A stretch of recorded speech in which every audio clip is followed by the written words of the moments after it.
Hello guys, আসসালামু আলাইকুম and welcome to my another new video. তো কেমন আছেন আপনারা সবাই? আমি আলহামদুলিল্লাহ বরাবর মতো ভালো আছি।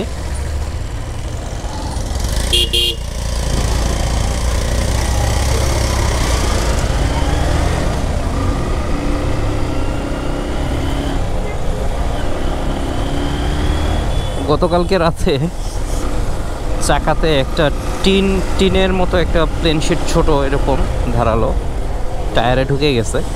তো এখন সেটা ঢোকার পর থেকে দেখলাম যে সাথে সাথে আসলে হাওয়া বের হচ্ছে।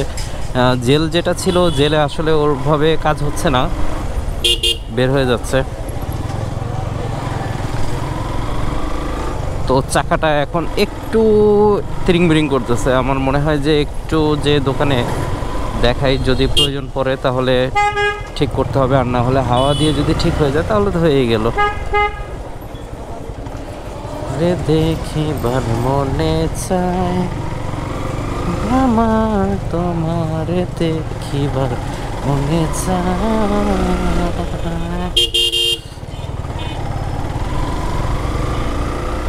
পরে গতকালকে রাতেই কি করব, আর কিছু করার নেই, রাতের বাজে তখন প্রায় 1টা।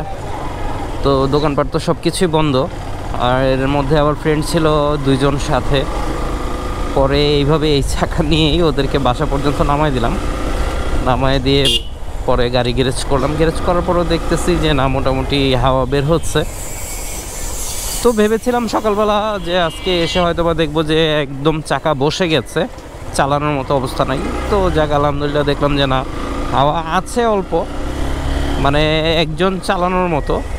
তারপর বুঝলাম যে আসলে না, জেলের যেই কার্যকরিতা আছে, মানে তখন এটা ধরে রাখতে পারে নাই, বাট শেষে এটা হয়তো বা কিছুটা কাজ হয়েছে।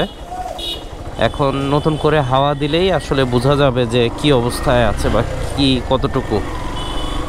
চাকা কি খুলে ঠিক করতে হবে, নাকি এমনিতে হাওয়া দিলেই চাকা ঘুরিয়ে ঠিক হয়ে যাবে?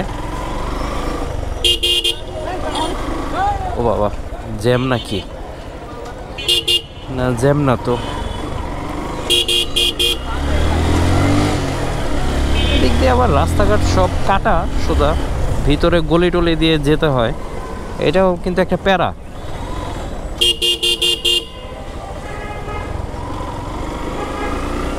যাক, আজকে তো এই গলিতে চাপ কম মনে হচ্ছে।